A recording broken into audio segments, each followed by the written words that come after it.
Jeff Dye's friendship. Jeff Dye's friendship. Jeff Dye's friendship. Jeff Dye's friendship. Jeff Dye has friends. No, really, Jeff has friends. Jeff's friends are on this podcast. Jeff Dye's friendship. Jeff Dye's friendship. Jeff Dye's friendship. Jeff Dye's friendship. Friendship. Welcome back to Jeff Dye's Friendship Podcast, where the podcast is about Jeff and his friends. Hey, welcome back. This week we have a fellow comedian, fellow friend, a guy I've known for 13 plus years. He's blowing up right now. He's huge. You probably saw him on the Goat Face special that was on Comedy Central. Maybe you've just seen him at the Comedy Store. He's a regular there. He's also does these great dance videos on Instagram that I really like. Today's guest for week 46, FAHIM Anwar. Very, very, very, very funny comedian. Also a really smart guy. He's an engineer. But he's not using that degree. He's only engineering sketches and jokes now. This episode is very inside baseball, so I'm going to try and explain it in the intro so to give you some context. What we are discussing right when we jump into the conversation is that in Seattle, there was these comedy clubs that were like feuding. And this was a long time ago, not anymore. But at the time, there was a Giggles Comedy Club, which is where I worked. And there was the Comedy Underground, where a lot of different comedians worked that were a little bit more political or edgy or real comedians, as you'd say, alternative. And then there was this third camp that FAHIM was in, where he was just this young guy that went up all the time. It was called Laughs. It was on the east side.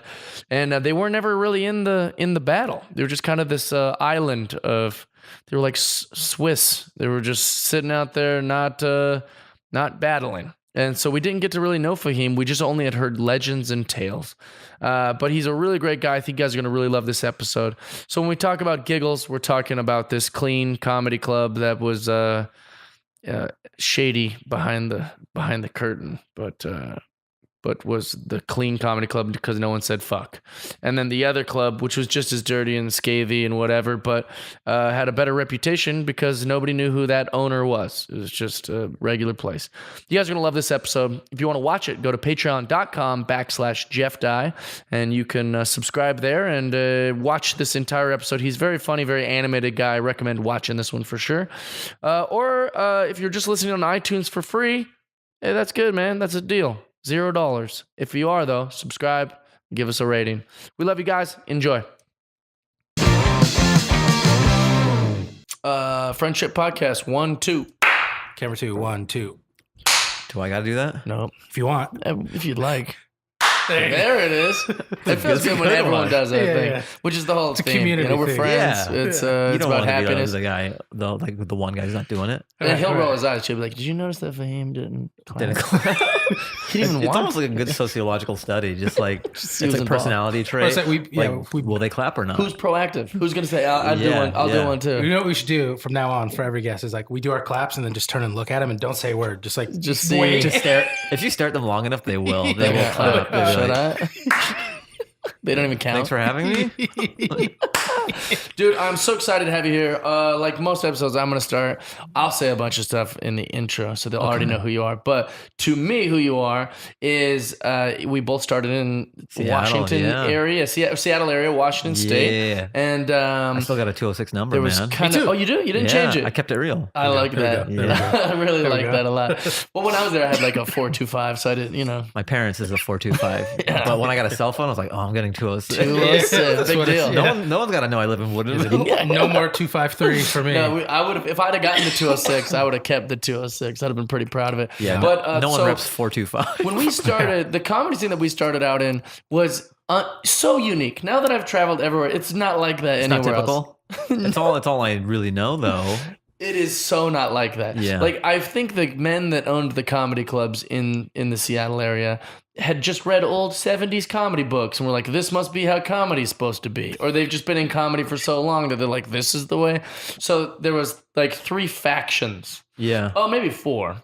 So there was Giggles. Right. In the University District. Which by was the by clean club UW. with Funny all how of- that was the clean club, and Well, then just- what it turned just- in, and then no, what but it it turned wasn't. in. So- but what it turned into. I know, but Oh, it wasn't. boy. It Jiggles? wasn't clean then Yeah. either, though. That's Yeah. not an accurate depiction. Yeah. It was just the club you weren't allowed to curse at. So Right. they were monitoring what you would say. Could in you, a could you way. say shit?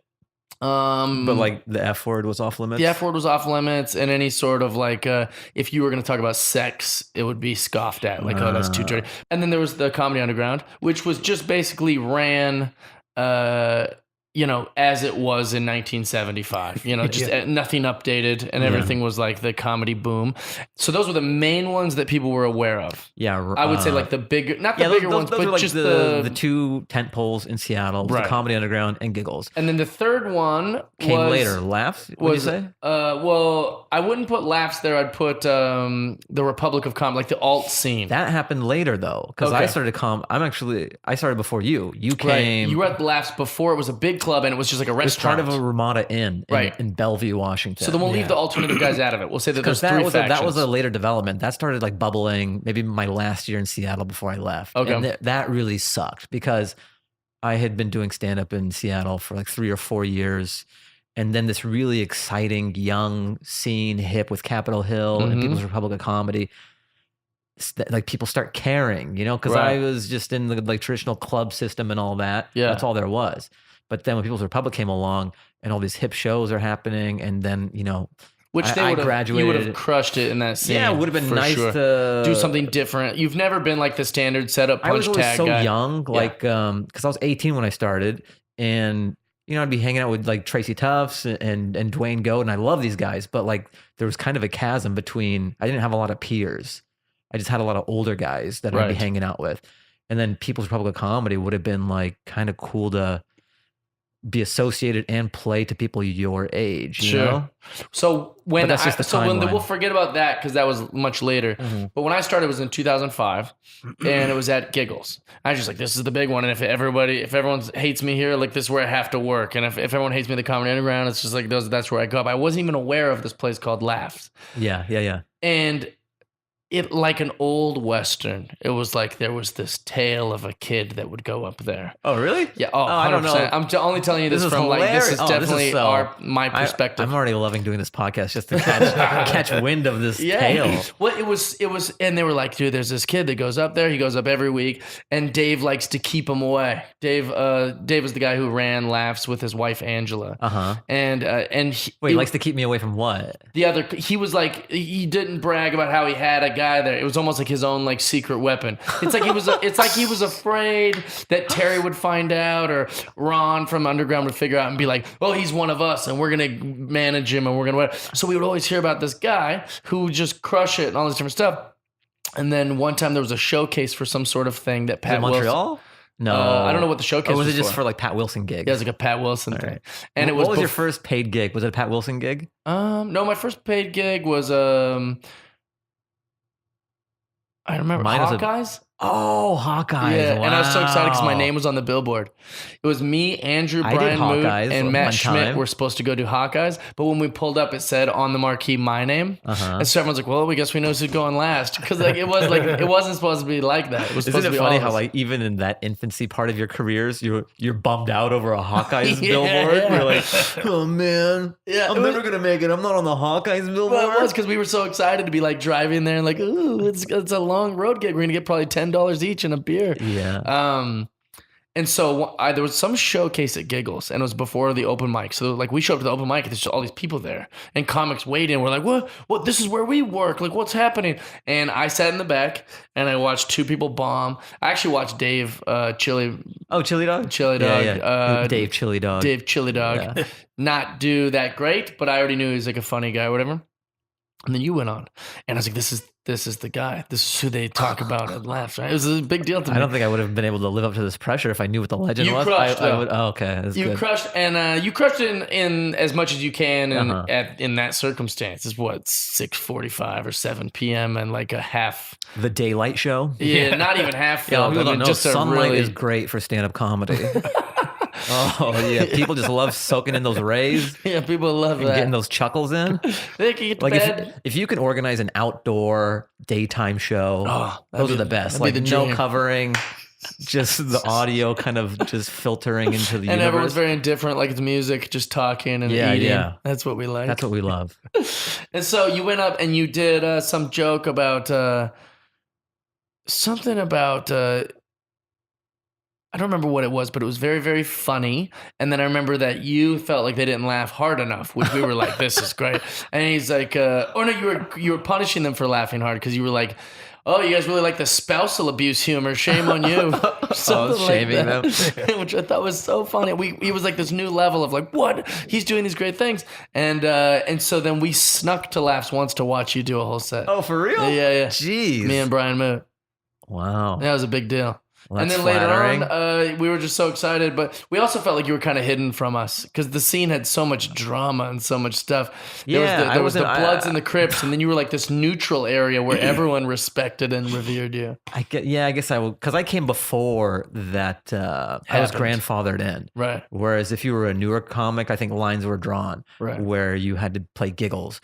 And if you did People's Tropical Comedy, you weren't allowed at giggles. Right, and- which is so silly. Yeah, and it's just about getting stage time. So I always think it's unfortunate when clubs do that because they should be championing the artist, Yeah. and just like having them grow. And when you just say, "Hey, you're this comedy club," you're really like, it's like you're stunting them. Of course. Well, and also just like the idea that we don't care.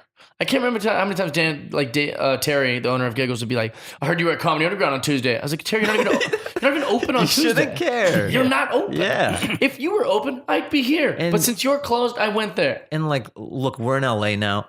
Any day of the week, I'll be at the Improv, and then I'll bounce to the Laugh Factory, and then I'll bounce to the Comedy Store, and everyone plays nice. They get it. They Exactly. understand. It helps everybody. Richard at Comedy Magic Club I can literally tell the booker, like I'll say, "Hey, I have a set at the Laugh Factory at 9. Can I go on second?" You're like, "Sure."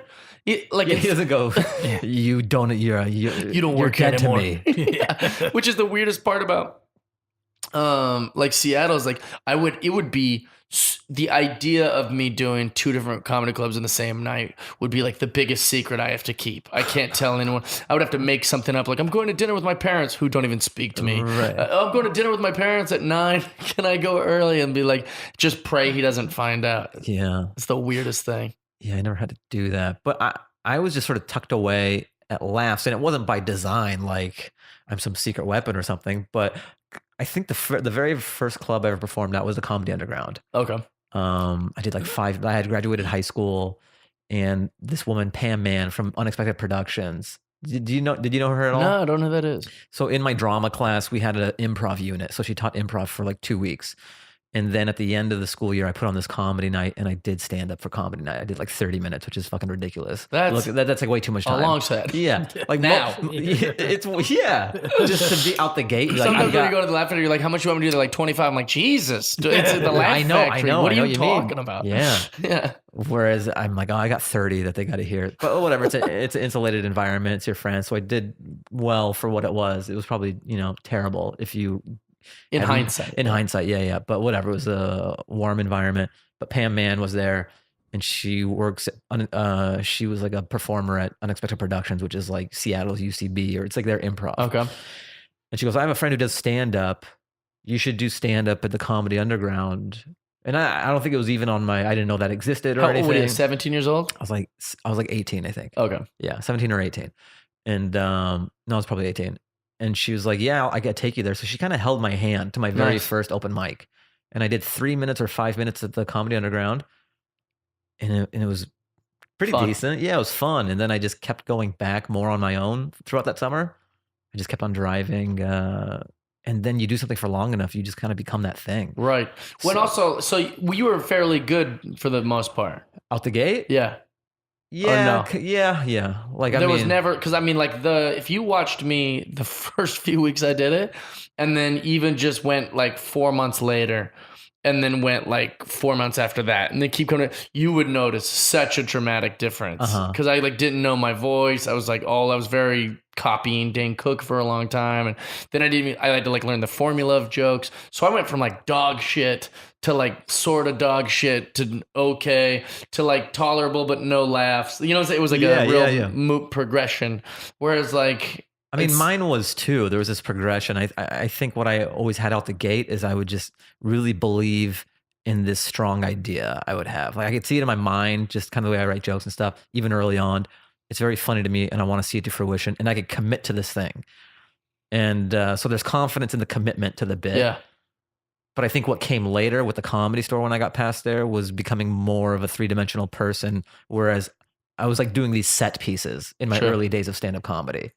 Like maybe they might be absurd, like The Simpsons or something as I'm explaining this thing, but you're seeing a guy do a thing. Right. You're not seeing a guy be, you know? That makes sense. So that came later. But what you learn when you have these packed crowds in maybe a smaller market like Seattle or somewhere else, and if you have a large room of people watching stand-up comedy, there's a lot of wiggle room. Sure. People can't see the strings as much. Yeah. So you can get away with not being a human on stage, really, because there's this artifice, or the social contract of stand-up comedy is pretty airtight. Whereas, you know, when we came to LA and we're doing shitty shows and it's a bar show, there's 5 people. People see the strings. Yeah. They're Absolutely. thick ass strings. Yeah. It's like yarn. You were the first guy that I ever saw do a character on stage.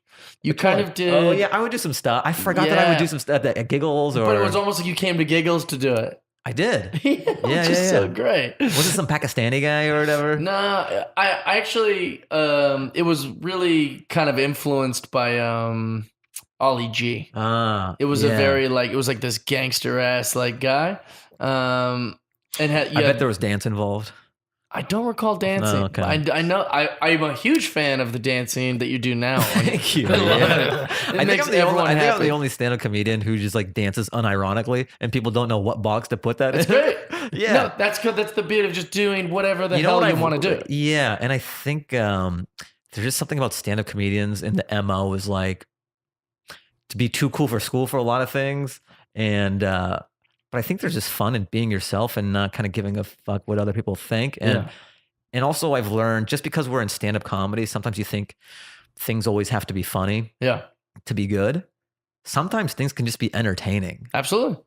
Yeah, there's no rules. And I think we're in the business of comedy and stand-up, so we're always like, oh, what's the angle, or how can I make this thing funny? But sometimes like you go do like a Broadway thing, or you see something on the internet and something's just entertaining. It's not funny, it's not dramatic, but you can still enjoy it. I've said it on this podcast and in my regular life at least 1,000 times of like, we're allowed to like whatever we like. Yeah. That's kind of the beauty of being the comedian. Or just a person nowadays, but I use it in this circumstance as a comedian. It's like, I like pro wrestling and I like being playful and I like being silly. I'll wear a goddamn onesie to the bar because guess what? I'm a comedian.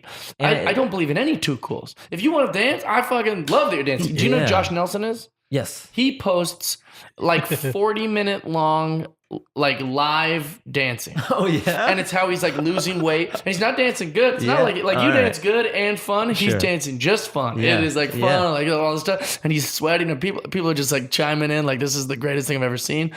And they don't know what it is because it isn't There is something very liberating and endearing about just being you in a public way. Yeah. And also I think as we've progressed in our comedy careers, just taking all these parts that make us who we are and putting them on a platform, not hiding it. It doesn't have to be this narrow band of comedy that we only operate in. Like you like wrestling, you like sports, you like the Mariners and all this stuff. Yeah. And it's kind of cool to just, instead of hide some of those things, just this is everything that makes me. Yeah, and that's what makes you special. Which is what kind of puzzles, I think, the entertainment business sometimes. It's because they're like, we don't, and I'll use myself for example. I don't know what to do with you. They don't know what to do with I feel like I've suffered with that just because like what box do you put me in? I'm a brown guy. You know, my parents are from Afghanistan. Yeah. I was born in Seattle. I have very American sensibilities. Sure. where are the dollar signs? Exactly. Because that's how this they business want to put you in like operates. some racial place. Yes, but it's, like they've it got is plenty of business. people for it's that. a business. So like, I don't fit a Moz box. Like Right. I love Moz. Moz is great. And like, You used to have a bit about it in Seattle or in what was it? Bellevue or whatever. Just about the idea about how like the only roles they're probably going to give terrorist you roles. is just yeah, like, yeah. he's How like, funny. Like I and even you're have like, the foresight. Like I'm not yeah, even and in it's- Hollywood. and you were and I'm in a in movie Seattle. like that. I'm like, they're gonna make me. Yeah. which is great because you're like, someday I'll be in a movie. He Just was like blowing telling to up. the audience, like, you see me in a movie with like a whole headdress going, and like, and I feel like you have not blowing up, but like you've been. What was that movie? that Whiskey Tango Foxtrot. Whiskey Tank. But Yeah. didn't you do? Was there a movie before that? Was that the I was first? in Neighbors, but I got cut out of that. Oh, okay. Yeah. Yeah, and I just remember thinking like, oh look, Fahim called me. Yeah.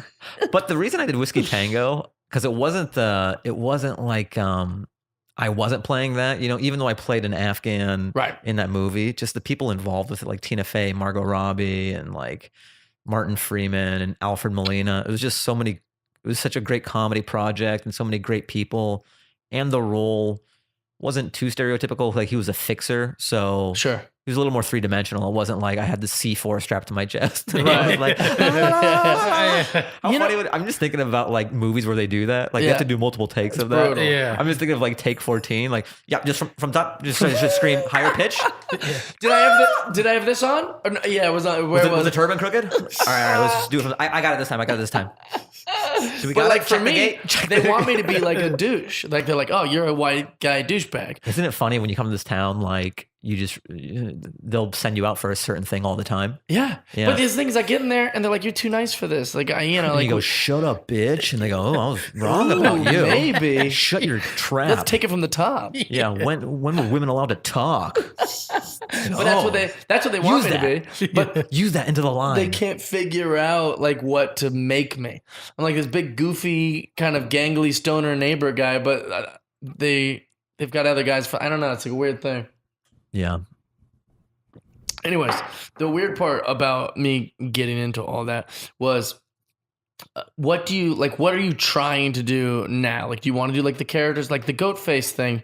Good God, it was phenomenal. Oh, thanks, man. So Thank you, dude. fucking phenomenal. I was literally right before you got here showing Tony the goat face sketch where the gun awards, Oh, thanks, dude. which yeah, I yeah, would yeah, argue yeah. is the edgiest sketch I've ever seen on television. Thanks. Yeah. Including like Netflix or streaming or whatever, like just in general, like I'm glad you like that one. So Fantastic. You so know, good. you know why I like hearing that too? Because you're holed up, like, the process of making a project like this, there's writing it, like, I wrote it, and then you bang it out with the guys, and then, so it's just in script format, and then you film it and all this stuff. It's such a length of time. And then I think we got to do this show in New York where we were showing all the sketches. We were at the Gramercy, I think. So it was sold out, and we were showing, it was us on stage, and we were just talking about the sketches and showing them for the first time in a room full of people. And they were all primarily brown, Okay. because like Hassan is just like such a big draw, crushing it, yeah. And so they were loving a lot of them. And then we showed the NRA one. Yeah. it was kind of So uncomfortable. Oh, really? And I realized just because they're unquiet, I think maybe Ari was a little nervous about that, but I wasn't worried about that at all, because I knew it was one of those type of sketches where this isn't the medium in which it's shown. It's not like that's not to be consumed in a theater, elbow to elbow with other Right. people. That's like a you in front of your computer sketch Sure. where you can enjoy it and you can Interesting. laugh. And I would have laughed at that sketch anywhere You're in the not world. worried about being judged. I think there's also the brown angle too. Right. Just anytime you have one particular race watching something, it's not an honest representation Of the masses. Yeah. For yeah, sure. even when we do stand-up shows, like if I Yeah. do like even an alt show, Yeah. the beats are going to be very different from my set as compared to doing like an all black show or an all Asian show. That's why I just like an eclectic cross section. I like of a bunch of America crowd. strangers. Yeah, strangers. Well, that's what Just Desmond pockets Tutu of says. everything. If you look out onto anything and it's all the same type of person, it's flawed. Because all they have is one. It's this shared life experience, so you're going to miss certain Sure. like shades and everything. So the fact that so many people love that, like I was watching it unfold on Twitter and stuff, and It was all money. the love we So got for good. the NRA one. Also, to not be afraid to speak about a subject. So, with humor, we have these great mediums.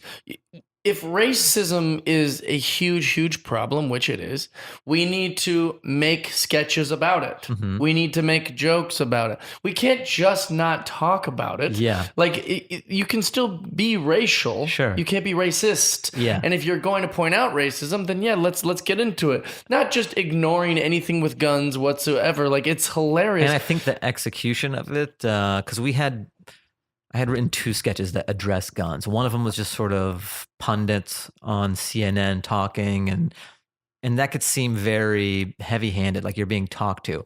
But then, like we were working on that for a bit, and I was driving to the writer session, and I just had this idea for the NRA awards where the guns are accepting the awards. I like how smug the AR-15 is, because he wins every year, which is great. Yeah, He's so like, it's you like, gotta get used to this, and so then it's they all roll their Hassan, eyes. so it's Hassan in a shotgun outfit, and it's like Aristotle as a Glock, and then I'm the AR-15, and it's for the award for Gun of the Year. Yeah. So it's like the Oscars, and you're just seeing us in these gun costumes. So there's funny. such a level of absurdity. Yeah.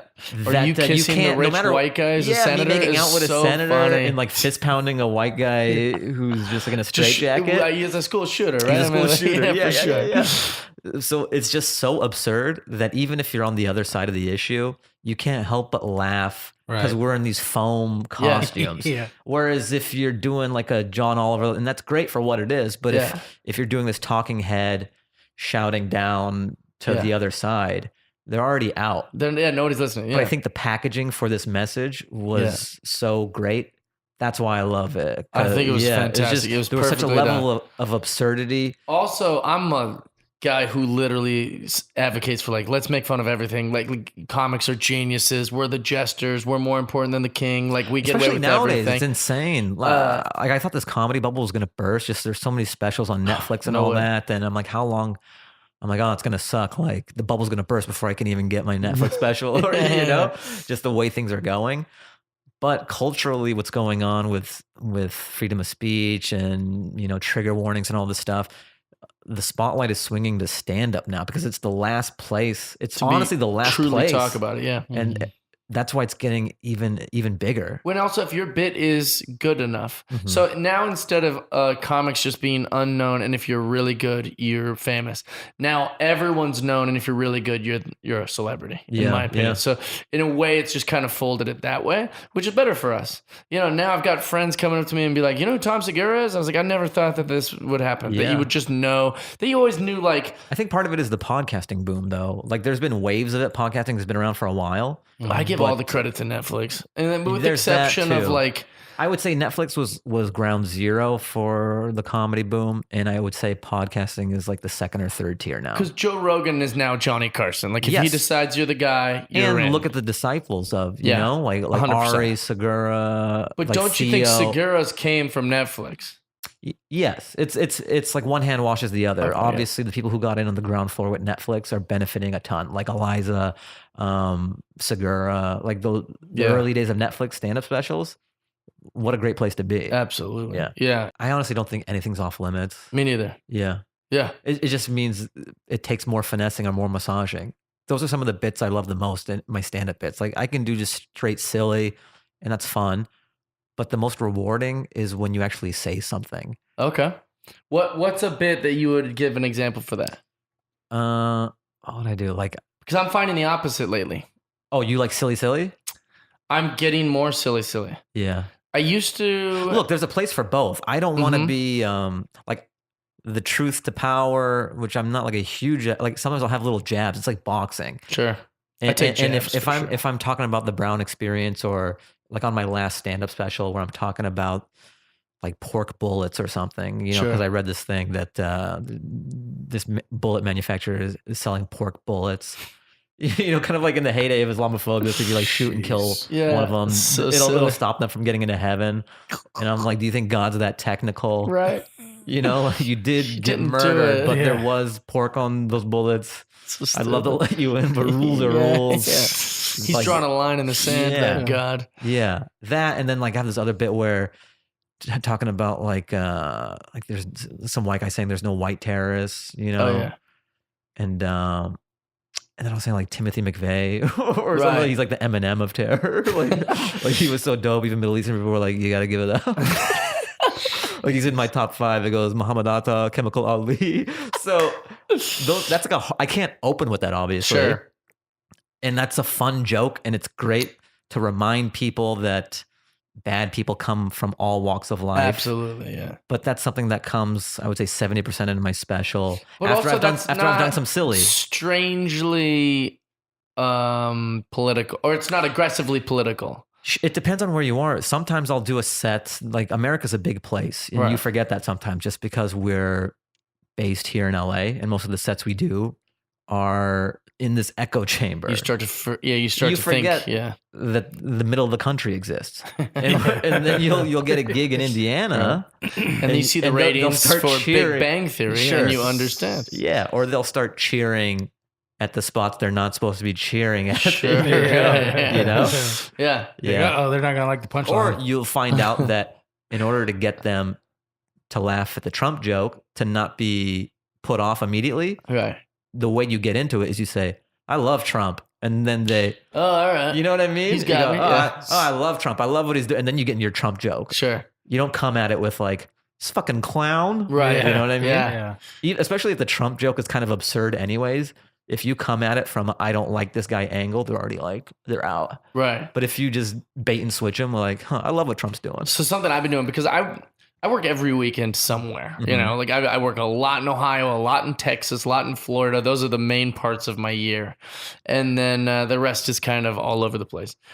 But I found what my most favorite thing to do, and as I was saying earlier, is like I'm kind of like leaning out of the heavy stuff. I'm having some of my best bits right now about birds. Yeah. And like There cats is- and things. There's joy in that universality. I don't know. Whatever that word is. You're looking at the wrong guy for Unifying. words. Yeah. Universalness of something that everyone can enjoy. Both yeah. sides of the aisle, and silly for the sake of silly. Those are great. And it's kind of refreshing in these times. I think as it's well. me too. Like I think people like we'll take that from him. Like he seems like a simple guy that just likes whatever. Uh-huh. But like if you go to like a Lewis Black show, like you're gonna expect it to be about what he can't venture into that world Right. Yeah, for you- his whole set. Or like I'm here to David get Cross. screamed at. yeah. Like I love David Cross's last Netflix special, but like people are walking out of his show, which is mind-boggling. Like, how do you go to a David Cross show and not know Right. his It makes MO? no sense. Yeah, Yeah. that he's been And doing he this. jokes about that 30 too. years. Like you would think you know what I do by now. Yeah, it's crazy. Yeah, because he goes hard one way, and if Right. you're into that, it's the best thing ever. So one of my favorite things to do, kind of what you were saying, like, oh, I like this Trump guy, and then they'll allow you to poke fun at him if you Mhm. started that way, as opposed to starting it like, look at this clown. Is I like to give an example from both sides, so they never really know where I land. So like, I'll say something like, I'm too open-minded at this point. I'm from Seattle. Like I'd say I'm too open-minded. Like I'm fine with guns and butt humping your partner. I'm fine, and I'll just ping pong both yeah, sides. How you're cool And with so, everything. like they'll give an example, be like, oh, he's with us, and they're like, wait a minute.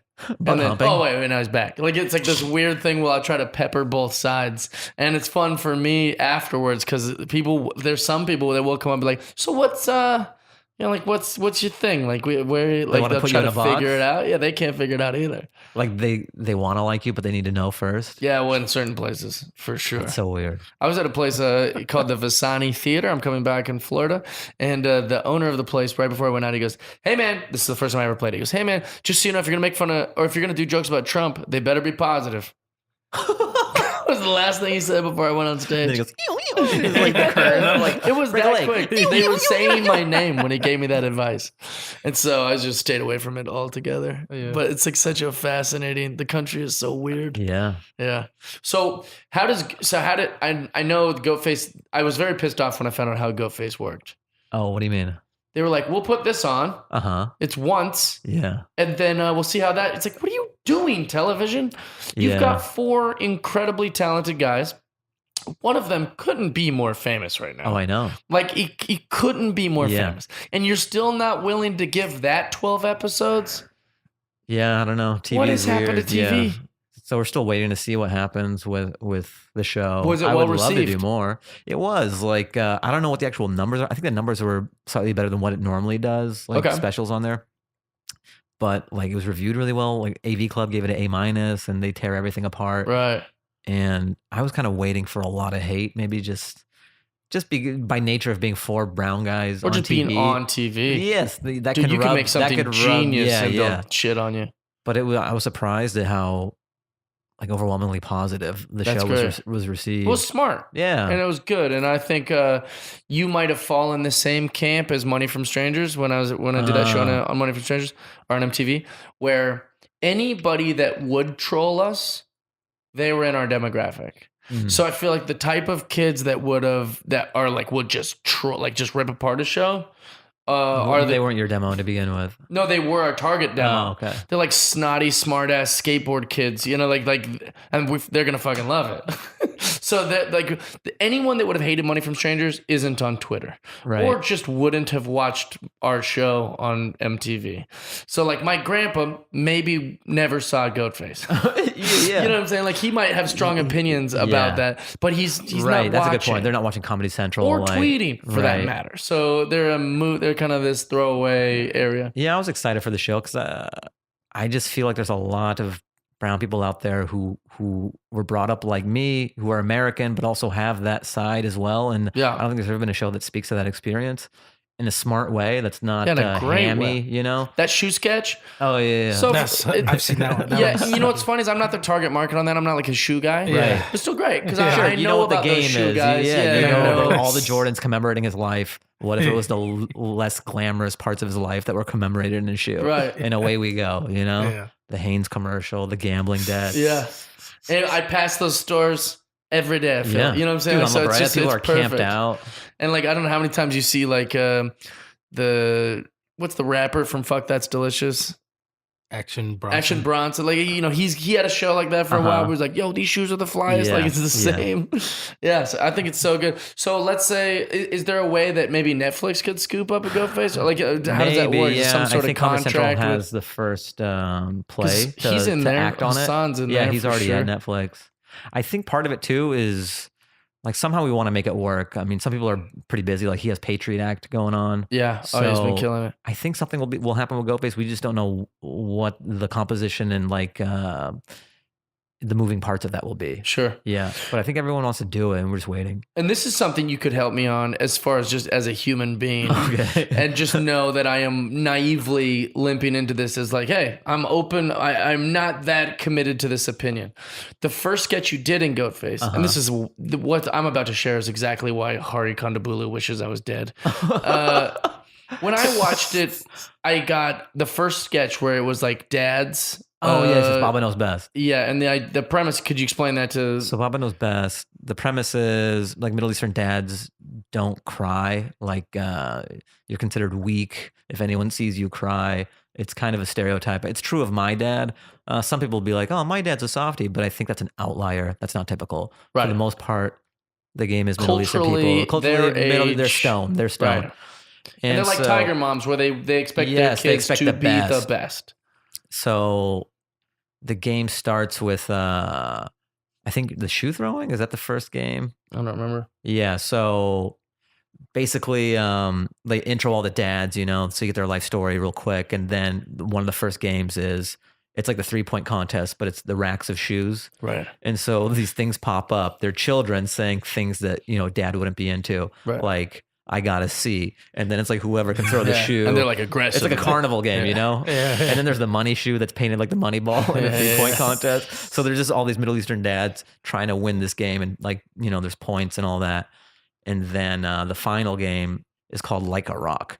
And so they're going to play out scenarios from their lives and see who can not cry the first. longest. Yeah, So yeah. there's all these moments from life that are it's like a slice of life theater. The curtains open up and there's a kid. He's like maybe like 19 or 18. And he's like, I'm all packed up, Dad. You know, he's going to college. He's like, thanks for everything you and Mom did for me. I'm really gonna miss. Like, it's a really heartwarming like moment in life where your kid has to go away to college, and then it cuts to all the dads and they're just stone They're faced, still holding it. Yeah. like they all passed around. And then the next one is like, push, it's your son. Yeah. It's a boy. And then they're all just stone faced. So like all these things, they're not crying. And the last one is the daughter being married, and she's like, one last dance, and then it's all stone faced.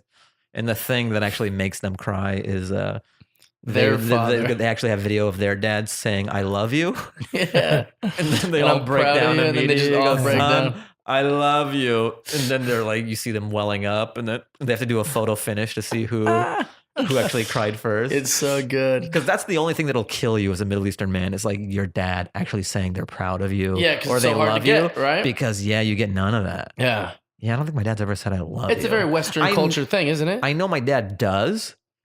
So I don't really need to hear those words. But it's nice. Sure, but I guess it's just a cultural thing. Right. Like, I think there are some white families like, oh, my dad won't stop saying he's proud of me and he loves me and all Yeah. that. It's a Western culture thing. Every Yeah, time I'm like on the it's phone a with very. my dad at the end of the conversation. Yeah, we don't do that. Yeah. How many times my have I dad- said I love you to Yeah, you? we do it all the time. Like I'm a not very at all. I love you guy. I'm very No, you know. like Middle Eastern, I love you is how's the car doing? Like when my dad, he'll just be like, how many miles is it now? Yeah, you check the oil. Oh, that's good. Like That's good. You're taking that's care of it. our version of I love you. That's Just hilarious. how many miles is it? And So the part that I was saying that would make Hari Kondabolu can't handle about me is when I watch a sketch like that, I got more uncomfortable during that sketch than anything else because I was like, I feel like they're playing on a stereotype here. I see. And for me, it's tough to separate how am I to laugh at this? I see. I feel You know how I feel very. I can help you. I don't know if it'll be enough for you, but in my mind, the differentiation I can make, and I would take it a step further. Like say some sketch where I'm wearing a turban, like even the Wrangler turban ones Sure. that I did. When I'm the writer, when it's written by brown guys and we're in control and it's the point of view, you never have to worry about being a pawn or the culture being leveraged into financial gain for another race and just, stepping on someone's back to slam dunk. Sure. So, cause I've gotten auditions that come through and I'm a cab driver or something and like, I feel dirty. Just because I didn't write it and it's for some comedy, just a lot can get lost in translation. Sure. When another race writes, A thing, especially when it's a comedy and it's playing on tropes. Well, that's the problem with tropes for me is that I feel Like Deadpool. I have what? Yeah, or if I'm writing a comedy and I don't know, or like Except the character that drives him around. or even a sketch show. Say I'm writing on like Mind But of the isn't Sea he, or something, he's a and I'm famous trying guy. to. Well, now. What's it? No, he's been famous before he was doing Deadpool. But everyone's line is don't know. different. For me, it's hard to do stereotypical stuff when it's not coming from me. Right. But I don't mind throwing a turban on if I wrote the thing. Right. Because I know what my intentions are. I Right. know where the comedy You're in is. control. I just feel like I'm honoring it a little more so. Or not that another race wouldn't honor it. Right. It's just a lot can get jumbled up. Well, it's just, I guess what's tricky for me is like, let's take it into a different realm of like gender. Like when we did Girl Code, I hated doing Girl Code. I hated it because it set me up for danger being a straight white guy all the time. I'd be like, like girls. some of the topics they want you to tackle or some of the Yeah. sound bites they want you to do. Yeah, and they're like, girls can be crazy. All my girlfriends are crazy. Yeah, they do whatever. And then everybody's like, I'll just get all these things like, oh, you piece of shit. You don't call girls crazy.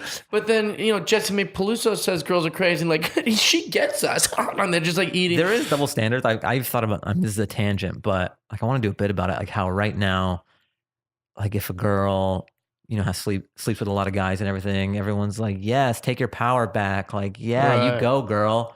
It's a new paradigm. And then if a guy does that, now it's like, he's a fuck boy. Right. Like, Well, no, but- how can you be against slut shaming, but then fuck boys like rampant? Exactly. Or like, so there's a girl who we both know that I won't use the name on the podcast. She always vents to her husband about how I'm like this fratty fuck boy who just has sex with all these girls. But one of her best friends has sex with a lot of guys. And she's a feminist. And she's like, what? Jeff does it. And they're I was like, yeah, but you hate Jeff for doing it.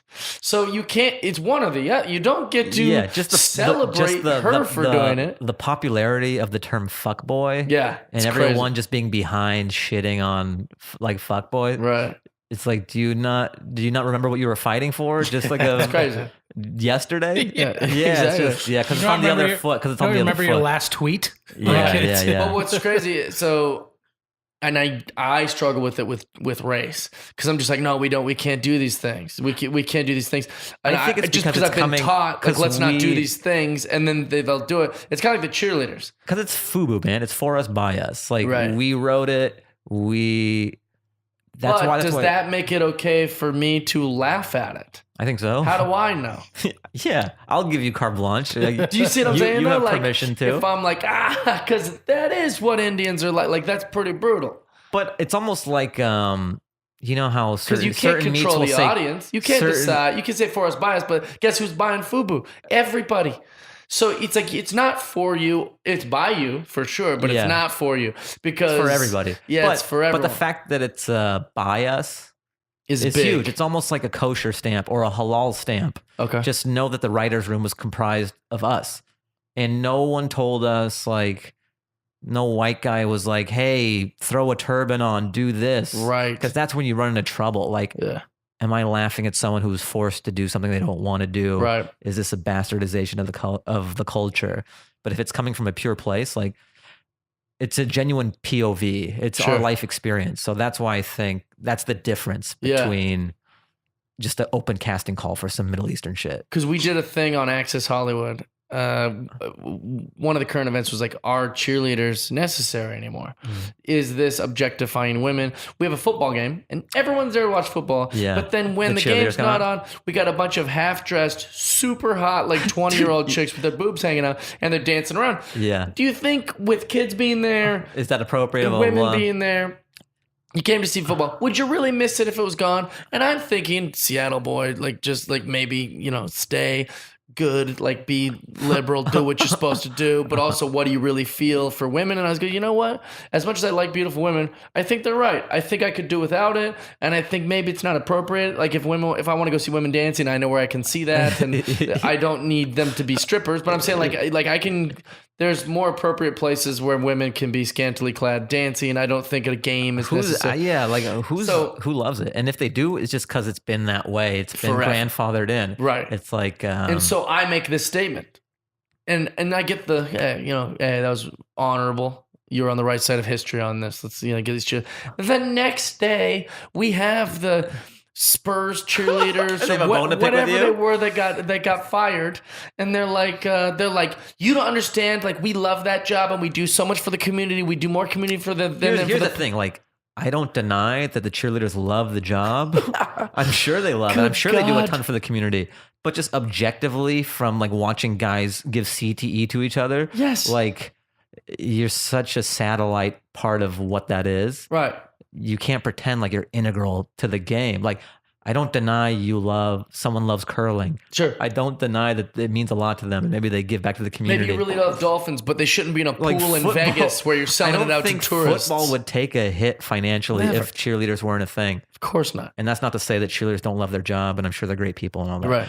But just on the cheerleader tangent, or just thoughts I've had about it, like I went to a Kings game once, like is it LA Kings, the ice hockey team? Ice hockey, right? yeah. And they have the girls that shovel. Yes, I like that though. They're So working. yeah. We put 'em to work. Something about like there's this thing in my brain as a guy, like because if women have pom poms and they're just cheering like yeah go, it's like this is pointless. This is doing Right. absolutely nothing in the universe. yeah. But at least with the Kings girls, like they're scantily clad helping. and they're shoveling snow, and that's so hot to me that they're Yes. shoveling like they serve a purpose. They're helping. And they skate Someone's fast. someone's got to scoop that ice. Might as well have them be Might as well like be some sexy teenagers. Yeah, might and as- it's guys and girls too. They have boys and girls that do it. okay. Yeah, it's Like, like could you 50 imagine- 50. Somehow I didn't notice the guy.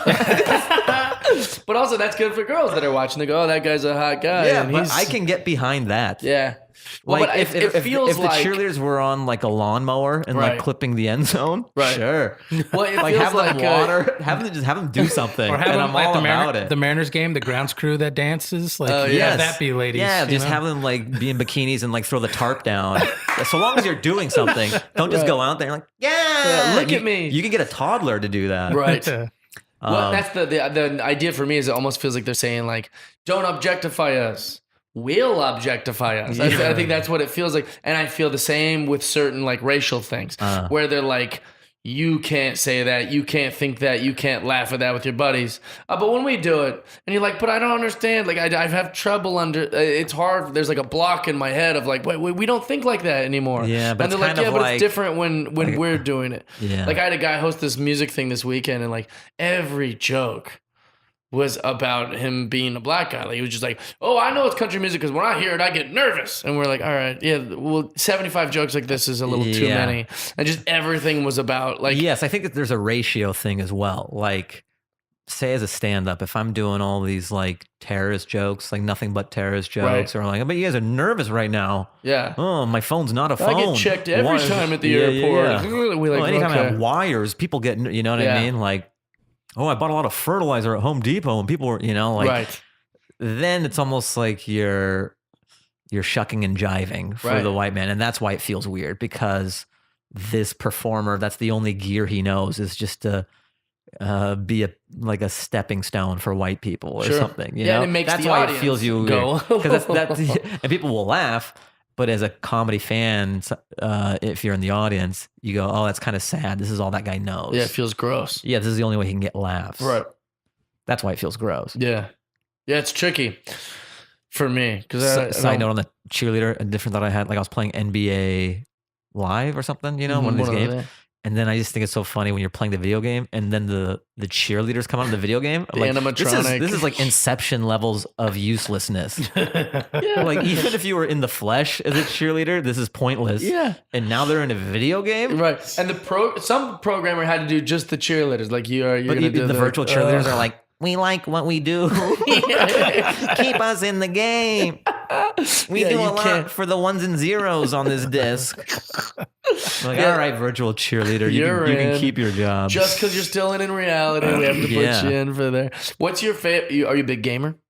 I was, man, back in the day. Yeah. Yeah, I was playing a lot of video. Like it used to be such a big part of my life. And then once I moved out here to like, you know, give it an honest go and kind of make a career out of it, I had this thing inside my mind where it was hard to play video games not being where I want to be. It's hard to justify. It's hard to justify spending that time that's for something that seems so frivolous. Yeah. That's why a lot of rappers and like NFL players, they get so famous that they just outsource their video game playing to their entourage. Do they? They're like, you guys are playing PlayStation get my house. Character up. I'm busy. You ever see those like ballers? All the guys are just in his house just playing video. They don't. That's all they do. Me and him were like obsessed with the games, but it's funny because I feel that way too, though. So I'm like, all right, how do I remedy that? I'm going to try to incorporate gaming into my career. Right. So using it. So now I do Twitch. That's what I'm saying. Right. Yeah. So it's like doing that and having a podcast and having a gaming show. And it's like, all right, cool. Now it doesn't just feel like I'm gaming, wasting time. I'm doing research. There's a way to trick the system for sure. But not everyone could do that. Yeah. I'm just playing Tekken while I'm on stage at the Comedy Store. And I have a TV and I'm like, hey guys, it's my closer now. What a great reference. Yeah. Also, I'm doing that by just knowing him. I'm like, yeah, now I'm in the gaming, you know, because I'm trying to get paid on it.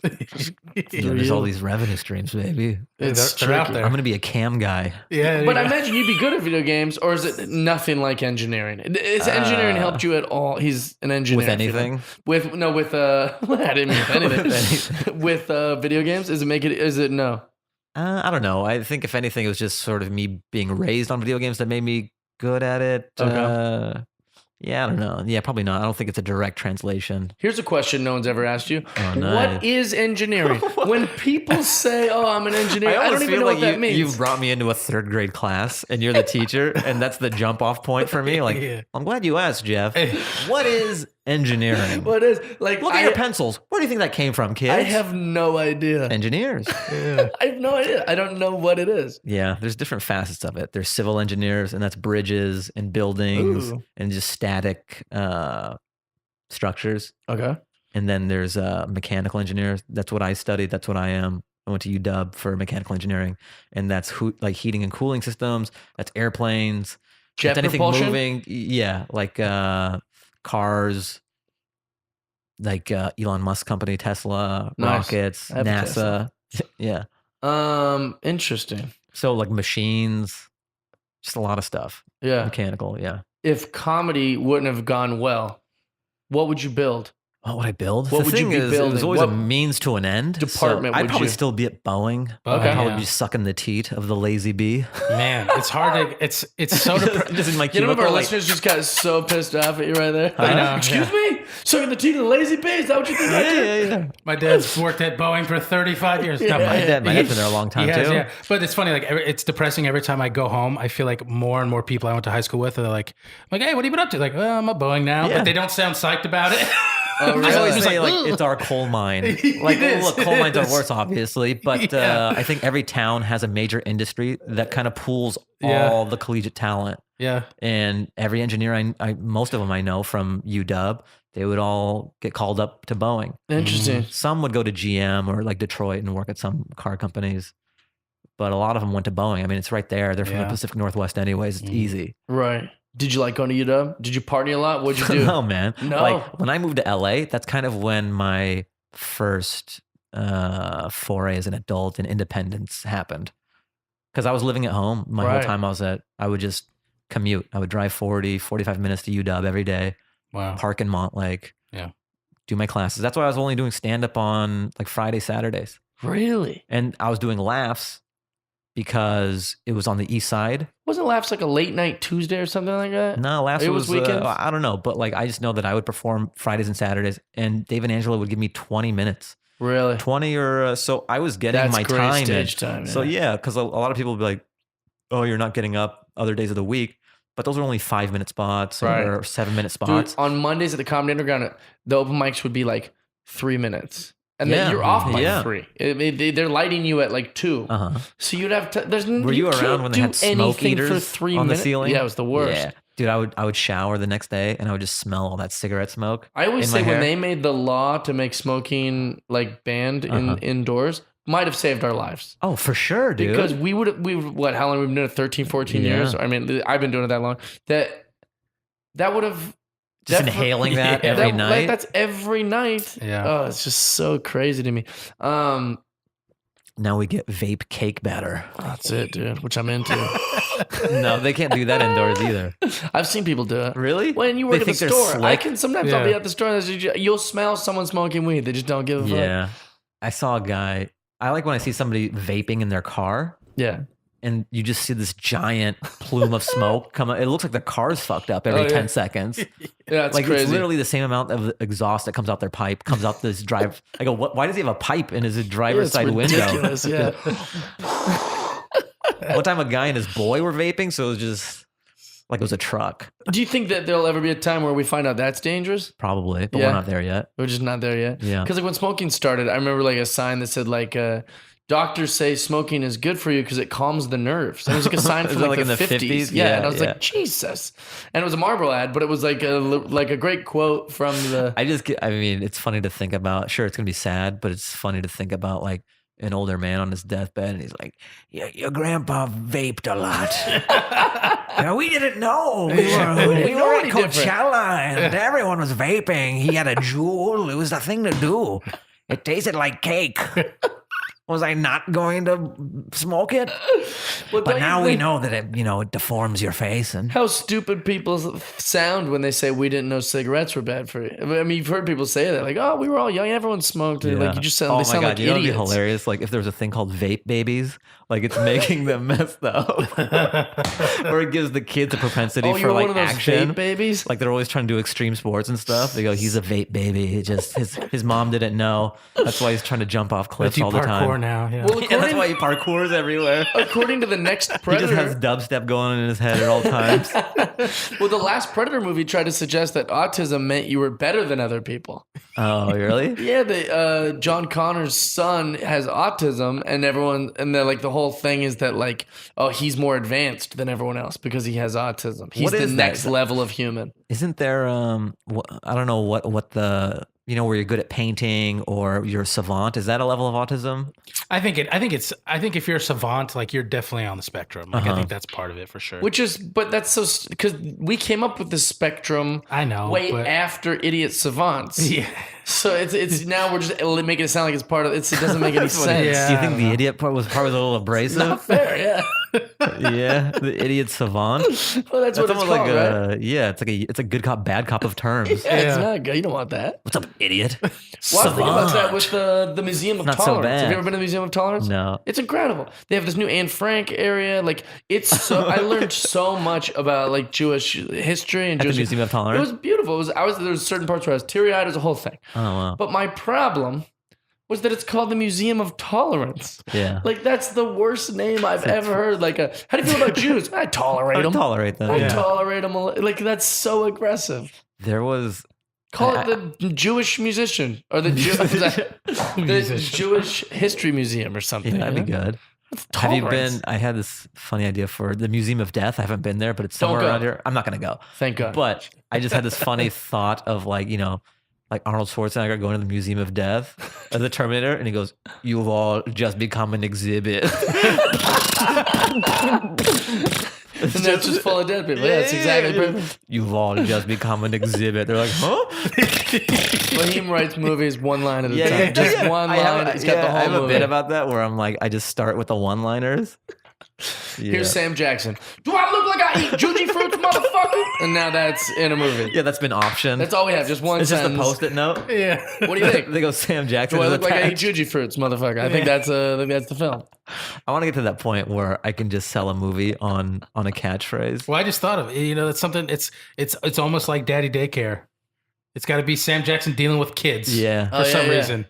And Yeah, that's where that comes he's from. forced to be. Yeah, I think he has a thing in his He's a- writer for acting jobs where like he doesn't run. What do you mean? Yeah, like he doesn't want to run in movies. really? yeah.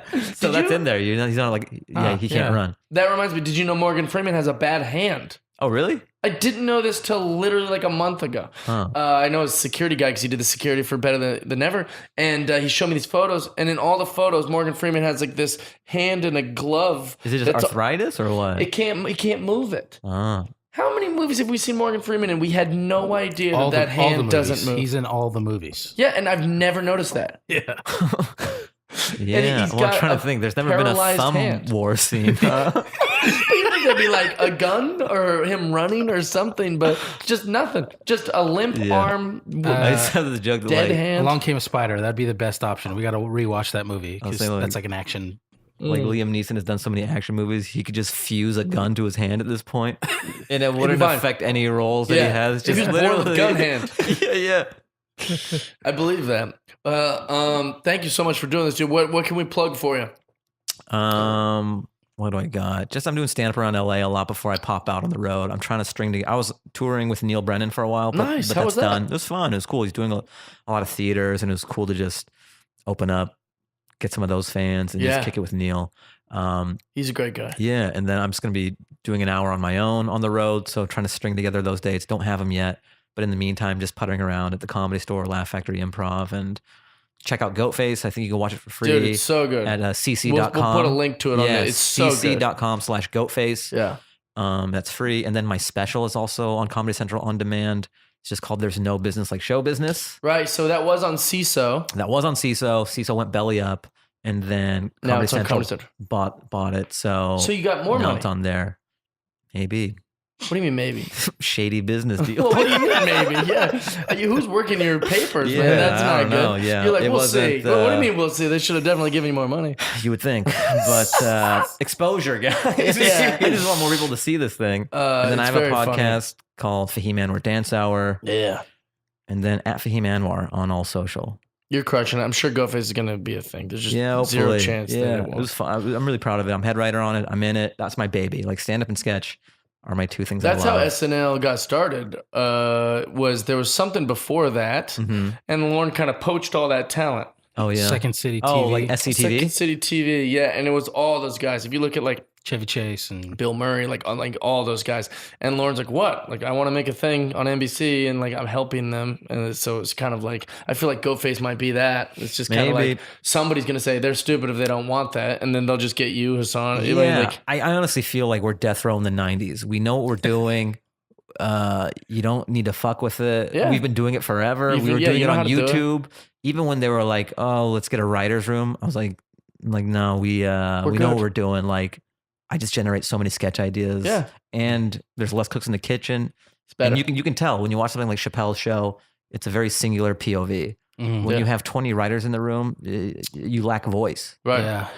Well, I'm glad that you know how to do all that because whatever you're doing is fucking working. It's perfect. It's so funny. We sat down to watch it, like obviously rooting for you. Oh, thanks, man. But then when we're done, we're like, well, that's it. We don't have to worry. He's fucking great. It's gonna be Like, great. that's just standalone great, even if he's not our 'Cause friend. you ever watch somebody's Oh, stuff I know. and then you're just like, yeah. Hey, that was great. they're like, oh, I'm doing the Tonight Show. And you're like, yeah, that's all. And we're all at a bar. And we're like, ooh. Yeah. I was rooting for him. I don't know. God, I can't, whatever. Yeah. Or in Seattle, how many times I went to a friend's band and the band just sucked. I went to 1,000 bad bands and they were all my friends. Thank God I don't have a lot of musician friends. I don't have to deal with that. I feel like my friends that did that in return too. Like, we went to your show. God, we were so happy you were good. Oh, yeah. Like, because they just know it's like it's such a gamble. Yeah, I mean, I think it's way better to be a bad band than to be a bad comedian because 100%. music drowns a lot of, Sure. I don't even know what bad music really sounds like. Bad comedy. I'll be like, is this it's good? like deafening. Yeah. Deafening you can silence. tell. Yeah. Tony, got anything to plug, bud? You can just follow me on social. I am Tony Reavis and find all the stuff there. You got it. All right, guys. We love you. Thanks for listening. Friendship. How about that episode from me, Tony, and Fahimi? It was a fun episode. Thanks for being on the podcast, FAHIM ANWAR. We love you, brother. Yeah, if you guys like this, go ahead and show us some love. Give us a little lovey shout out. Yeah, that's it. Join us next week.